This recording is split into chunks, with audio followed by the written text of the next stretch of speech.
movement for change taking place right across the country. We had people in our constituency in Dublin South West canvassing last night. Late tonight we'll be putting posters up. There are now, at this stage, I think something like 7,000 people have volunteered for this campaign. And I really would say to the media that something big is happening around the Catherine Connolly campaign. This is not just the coming together of the progressive left political parties, but that coming together and the candidacy of Catherine Connolly has brought into activity thousands and thousands of people who are not members or associated with any political party. And I think, broadly speaking, what are emerging as the key issues of this election campaign are the issues of Gaza, Palestine, the question of neutrality, and the issue of people's welfare and housing in particular. And I think, on all three of those fronts, people are going to be presented with a very, very clear choice. Catherine Connolly on the one hand, and two candidates of Fianna Fáil, Fine Gael establishment on the other hand. And I think Catherine's positions are going to shine through and are actually on those three issues in line with the big majority of the population. The big majority of the population want Ireland to speak out unambiguously against the genocide in Gaza and to do everything we possibly can to oppose it, as opposed to the position of the government, which is to cynically triangulate between public support for Palestine and the demands and pressure from the US administration, US big business. Hence, they're attempting to water down the Occupied Territories Bill. They're turning a blind eye for over a year to the overflights, illegal carrying munitions through our territory, the continuation of the export of dual-use goods to Israel. On neutrality, it's very, very clear that Jim Gavin and Heather Humphreys, based on previous statements, want to get rid of the triple lock. That would free the hand of this government and future governments to send troops abroad in NATO-led invasions that are declared to be peacekeeping missions. And most people do not want Ireland to be militarily allied with those same forces who are enabling, funding, supporting the genocide, and want Ireland to maintain its neutrality and understand, like Micheál Martin said previously, that the triple lock is at the very core of our neutrality. And on housing, I think you have a choice between a president who is going to consistently speak out for people's welfare versus nod along with whatever the government does, which in reality means putting people's welfare second to the profits of big private developers, corporate landlords and so on. It was interesting listening to Catherine on Morning Ireland. It was almost like she was there as a spokesperson for Hamas, which she's definitely not. I don't know if a spokesperson for Fatah will be on tomorrow. But it's bizarre in a sense that her comments that the Palestinian people have the right to self-determination and the right to choose their own government are being treated in some way as controversial. This is the position of the UN General Assembly. It is just in line with the principles of self-determination for a colonised people. And Catherine Connolly is absolutely correct to say it's not for Keir Starmer or any other Western leader to say who gets to be the government of Hamas, of the government of Palestine. It's for the Palestinian people themselves. We wouldn't have accepted at the end of the War of Independence that we can't vote for Sinn Féin because of what they've done in the course of the War of Independence. It's the right of the people themselves. And now I think an important question needs to be posed to Jim Gavin and Heather Humphreys. Do they also deny the right of the Palestinian people to self-determination? Do they agree with the Fianna Fáil Taoiseach that Palestinians do not have the right to self-determination? The other question that is very important now needs to be posed to Micheál Martin is we welcome the fact that he's saying that the genocidal intent of Israeli leaders is clear from statements, or some of their leaders is clear from very early on. But in that case, why did it take Micheál Martin over a year and a half to recognise the genocide? Why did it take him months before he even condemned Israel's actions? We were, from an early stage, calling out what was happening as a genocide, and Micheál Martin was disputing it. Micheál Martin was putting forward counter motions, deleting condemnations of Israel for their assault on Gaza. And it's hard not to see it as more of this tacking between public opinion and pressure from the establishment. Other things briefly, I'm in the middle of the AI committee at the moment where we've focusing on young people and AI, and one of the striking things this morning was the impact of these recommender algorithms run by the social media companies, which are AI driven. A young person in before us again confirms what lots and lots of research shows, that you just set up a social media account as a young person, you don't click to say you like any sort of extremist content, but within half an hour as a young woman you're being fed material which is promoting eating disorders, which is promoting self-harm, which is promoting suicide. As a young man you're being fed toxic masculinity content, the likes of Andrew Tate, far-right extremist and racist content, again without clicking on anything, all to maximise the eyeballs on your phone, on your computer by the social media corporations. For us it underlines the need with the bill to ban recommender algorithms for young people. This is the abuse of young people by big tech corporations to maximise their profit. And the final thing quickly is to say that there will be a big mobilisation on Saturday, 1 o'clock at the Garden of Remembrance, organised by United Against Racism and Lekela, with the support of the Irish Congress of Trade Unions and a huge range of organisations coming together against racism, coming together against the far right, in the context of the rise of racist violence that we saw over the summer in particular, and the vast majority of ordinary people in this country obviously being opposed to it. Now is the time to get on the streets, to show that very clearly and to push this small minority back. What political parties will be at that rally? On Saturday? It's a good question. I know Sinn Féin, I think, support it but have an event on in DCU at the same time. I am assuming that it's supported by the same party that supported the previous ones, which includes the Social Democrats. I don't know if Owen Hayes is coming or not. You'll have to ask Social Democrats that. If Maria Steen does become an official candidate, does that help or hinder Catherine? We'll see. I think it'll change the terms of the debate somewhat. I think, I've so far said Gaza, Palestine, neutrality, housing are the key issues in this debate. I think if Maria Steen stands, you will add an additional topic, no question, which is the question of abortion rights, women's right to choose, the question of gay rights and marriage equality will emerge as important issues. I think that Catherine Connolly obviously has a strong and clear record on those things. They're in line with the wishes of the majority of people reflected in various referendum results. Hard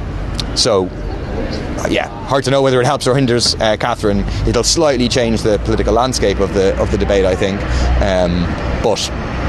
I still think Catherine is in with a very good chance of winning. I think it is likely to come down to a fight between an electoral fight between Catherine and, I would say most likely, Heather Humphreys, to be honest, but we'll see one of the candidates of Fianna Fáil and Fine Gael.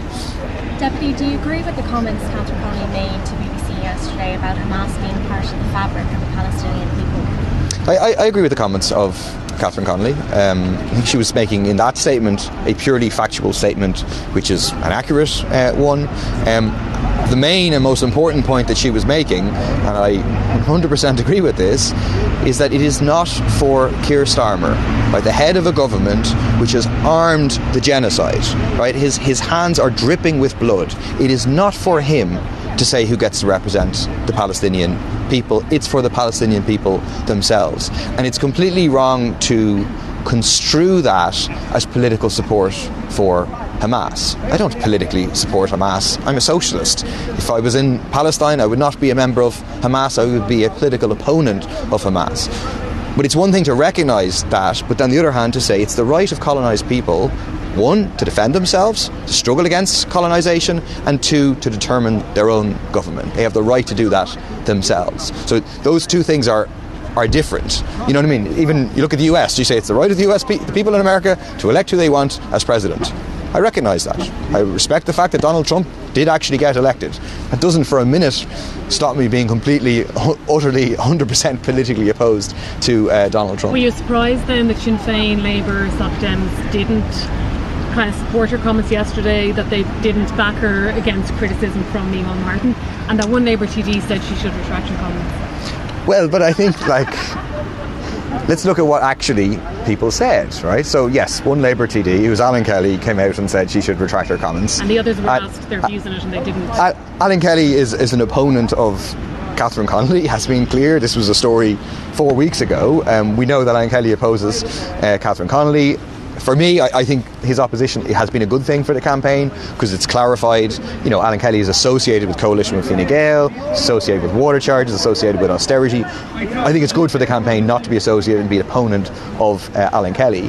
Then apart from that, the Social Democrats' comment supported the substance of her comment in reality, saying that it's the right, they said it's the right of the Palestinian people to decide who represents them, and I didn't see any negative comment from Sinn Féin. And that elections would seek the renunciation of violence. I mean, they didn't agree with her. But I don't think they justified the headline. I really don't. I know you don't write the headline, right? But the story is not left parties. What was it? Parties criticised. That isn't what happened. What happened was one TD, Alan Kelly, who's already opposed to Catherine Connolly, criticised her. And the others made statements which, from my view, broadly speaking, supported the substance of what she is saying, which is in terms of it's the Palestinian people themselves, it's for the Palestinian people themselves to determine who represents them and who's in their government. If Alan Kelly if Alan Kelly opposition is good for the campaign, how can Labour support? I mean, Alan Kelly is associated with water charges and coalition with Fine Gael. Surely the rest of the Labour Party is as well. Look, I mean, there's obviously a debate to be had within the Labour Party, and I presume a debate is happening inside the Labour Party. And if there's people in the Labour Party who are looking to the left as opposed to looking to Fianna Fáil and Fine Gael, and maybe are learning some lessons about the mistakes of being associated with Fianna Fáil and Fine Gael, the mistakes of coalition, that would be a welcome thing. Say in my constituency in Dublin South West, we now have 3 of the 5 TDs are supporting Catherine Connolly's campaign. That's Sean Crowe, it's Kieran Ahern, myself. Me and Kieran have been working very well together. Sean was at a meeting we had yesterday morning, and Sinn Féin are immediately and enthusiastically joining in the campaign. So, the truth is, there's no divided left here. People are working well together and are bringing in thousands of new people into the campaign. But if Alan Kelly's association with that coalition is a problem for the campaign, then surely the same is the case for other Labour politicians who are in that government. That's like Jed Nash's government. I mean, look, there's a history of the Labour Party which is a proud history. The Labour Party was established by James Connolly, who we would look to as our most influential figure. There's a history of lots of good working class people building the Labour Party as a party for ordinary workers, and lots of people who fought for socialism. Obviously, I disagree with the current Labour Party leadership. I'm not a member of the Labour Party, but there is something there that is a positive tradition. And it's a good thing that people are coming in to support Catherine Connolly. It's not a bad thing for Alan Kelly to be opposed to it, but I don't think we should be treating it as front page news for Alan Kelly to be opposed to Catherine Connolly. You decided that first. Well, you decided not to treat it as front page news. This is fine. Do you seriously think that there is a smear campaign being ran against Catherine Connolly? And if so, who's running the smear campaign? What is the smear campaign, a quote or? Yeah, from you. Go on. Do you want to give me context for it? Well, all of the, presumably, what you think is negative coverage about her since she launched her campaign. So I think, yes, I think in general our media is in, the core of our media is in lockstep with the viewpoints of the political establishment, of Fianna Fáil and Fine Gael, and I think Catherine Connolly is being treated in a certain way because she is the opposition to Fianna Fáil and Fine Gael. That isn't to make assumptions on any of your individual political views and so on, but the editorial line of the Irish Independent and the Irish Times is a pro-establishment editorial line. You can look on Palestine, you can on AI, you can look at almost any question. There are editorial lines which are largely in line with the views of the government. That's not the same as the smear campaign, though. I understand the kind of intellectual point you're making there. Well, the same as a proactive. Sure. Smear campaign seems like a proactive, coordinated campaign that's been ran against Catherine Connolly, and I don't think you actually believe that, or did you just say it? I don't think you or anyone else here has their puppet master strings and is pulling the strings of all the media to do a smear campaign. Okay, let me be very let me be very concrete. There was an article in the Irish Independent which said that Catherine Connolly did not applaud Zelensky. It said that. Sorry, It said that. That put that question. No. to Catherine We can. No. included her response No. in No. that. That's not. Yes. Well. If you're referring to my piece, Yes, I'm referring to your piece. Could you get that article out before we finish? Could you get the article out? Fine. Mary Regan, Irish Independent. So it works. Yeah. The question and they No, we're going to quote the article to you. Okay? Can we get the article, please?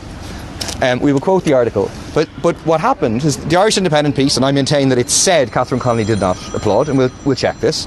And I put the question to her, and she said she did applaud. But you, as a journalist, did not go and watch the video to see did she applaud or not. I put the question to her. Yes, but you didn't. You didn't clarify the fact that she clearly applauded. Now, I didn't applaud, right? And you can criticise me for not applauding, but she was implicitly criticised for not applauding when there's a video evidence there that says very.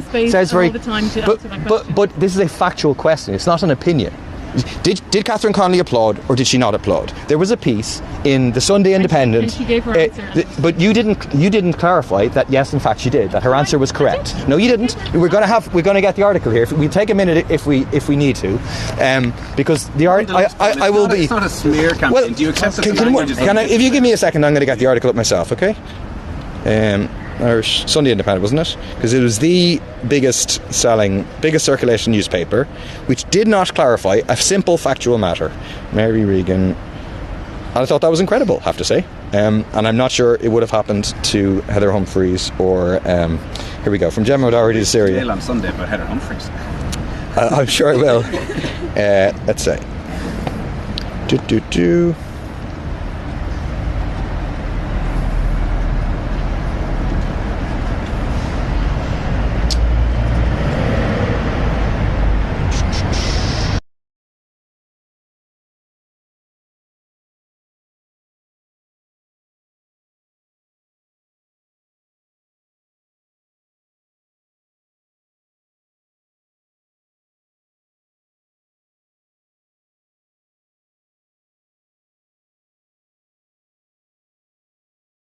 Footage of Vladimir Zelensky's address to the Dáil in April 22 shows that she didn't applaud the Ukrainian president. That is an. Sorry, read. That is no. There's a sentence. Her answer. Yeah, I will. She insists she did. I stood and I clapped. So let's get that out of the way in the first place. Yeah. No. It's not included in the piece. You know it's not included. It's included as a quote from her. It is scandalous. It is utterly scandalous. You wrote the sentence that video footage showed she didn't clap, when in fact the video footage shows that she did clap. I think that's scandalous. I think that amounts to a smear. I think it's scandalous that the Sunday Independent wrote something. No. I'm saying a particular. Campaign is something that goes on over a period of time. Do you think that's good journalistic practice? Do you think it's good journalistic practice? Your questions, Paul. That's not the way it works. We're here to ask you questions. You can answer them or not. Exactly. It's up to you. But does a campaign? You've given us one example. Does a campaign not mean a protracted series of similar incidents over a period of time? So I haven't said that I don't believe that there is some puppet master running a coordinated smear campaign or whatever. I think there's a series of hostile media interviews and pieces for Catherine. If you go to the Rupture website, I wrote an article which referenced a number of these. There was that piece in the Sunday Independent. There was a piece the prior day in the Irish Times, and since then there's been a series of more. I might write a new article about them, but it's fine. That's like, we're prepared for this. We don't expect a friendly media. We expect a hostile media, and I think Catherine is going to win nonetheless. But I think it is worth people going and checking that. For example, people can watch this engagement and see, like, there's a lie in that Sunday Independent piece that was not corrected when the video footage is very clear. Just to clarify the Sunday Independent piece, you said you had it there. I think you were starting to read that quote. From memory, there was a lengthy quote straight after that from Catherine Connolly outlining what Catherine Connolly said, where she said something like she didn't stand, but she did applaud, something along those lines. No, she stood and she clapped. Yeah, and the video footage says that. It is included in the piece. In a quote from her, but it doesn't clarify. It was a video that claimed, because the video footage that was made available showed her not clapping. So I put that to her, this is the video, did you clap? It's called a question. That's what you do. I'm sorry if the answer, and like what journalists print isn't suiting your agenda, but like what you printed. I'll say it again. I'll say it again because it seems not clear to me here, right? The article says this, out of quotes: video footage of Vladimir Zelensky's address to the Dáil in April 2022 shows that she didn't applaud the Ukrainian president. Yeah, because that's inaccurate. Yeah. She did, and so I hope that a correction is now going to be printed. Well, she got the opportunity to reply. Well, no, she got the opportunity to say that she did, but the reader would be left with the impression that the video footage shows that she doesn't. She says she did. It's not clear to me. For me, it's shocking. There was about 3 or 4 bars of answering that question. Yeah, sure, but his question is whether you believe her. You say that she didn't. The video footage shows she didn't clap. She says she did clap. It's clearly designed. It is reasonable to assume that is designed to suggest that she's not telling the truth in that, when you could have told your readership that I went to check the video and you might want to read the lengthy quote as well, Okay, I stood and I clapped, so let me get that out of the way first, she says. But we have a statement where the analysis by the media is around the duration and intensity of my clapping. It's a poor reflection of debate in this country, correct? Yeah. And if you would like to know what I felt as I clapped, I felt a sense of horror with what was going on in the war. As a mother, as a woman and as a TD, I felt the horror of war. I can see why they were clapping, but perhaps a dignified silence would have been better. But the point is, the Sunday Independent printed an article, but I think you should do a correction. You're not going to agree, so there's no point standing here. Certainly, but if those want to question, is TDs to be doing, I'm sure. Well, I think the journalism and the media has a very important role to play in our public debate in general, in the presidential election, and I think it's fair enough for it to be questioned. People should question the veracity of a newspaper that prints things like that, saying that the video footage shows someone didn't clap when in fact they did clap. Again, for me, it's not that important whether she clapped or she didn't clap, but I think that is problematic. But you're the one who claimed it was a smear campaign, and that language amongst people, amongst activists online and in the real world is... Presumably they read it like a normal human being and go, Jesus, who's in control of this smear campaign? It's the big old media, and you essentially ascribed intent to the Sindo and intent to Mary there to misrepresent. I don't believe that was accidental, yes. Yeah. I don't believe that was accidental, so correct. Are we all, with intent, at different points in different parts of our coverage, deliberately misrepresenting her, all individually, just because of... I think how the media works, right, is you in general share the worldview of the political establishment, the kind of broad political elite in this country. There's an overlap in worldview, and therefore it's not like you go out of your way to like cause problems for me or Catherine or whoever, but people genuinely think who share that worldview that Catherine's view on Hamas or whatever is like an unbelievable view, and then that comes across. Like the Morning Ireland interview this morning, and it's fine, it's no problem, people are entitled to do it, but people are also entitled to question the framing which treats Catherine Connolly, like half of the interview is basically treating Catherine Connolly like she's a spokesperson for Hamas. Again, it's your right to do it. It's our right to answer it as we want. If she was a better interviewer, she would have been able to deal with those questions better. She didn't. I thought she did a great interview. I listened to it on the playback this morning. I genuinely do. I can show you a message. I can show you. I sent a message to Catherine this morning saying it was a great interview. After I heard it, I genuinely think she did a good job. Yeah. Okay. Paul, it's quite unfair to stand here and think about journalists. Like it's not really the avenue. I mean, I didn't write the piece. You wrote the piece. But you chose to write this piece. Yeah. Is there no comeback for this? You get to write the articles, we don't get to criticise them? You have a lot of power here, like. All of you as journalists. And how you choose to frame your stories has power, and it's fair enough in the public debate for us to criticise them. Is that not absolutely fair? Thank you very much.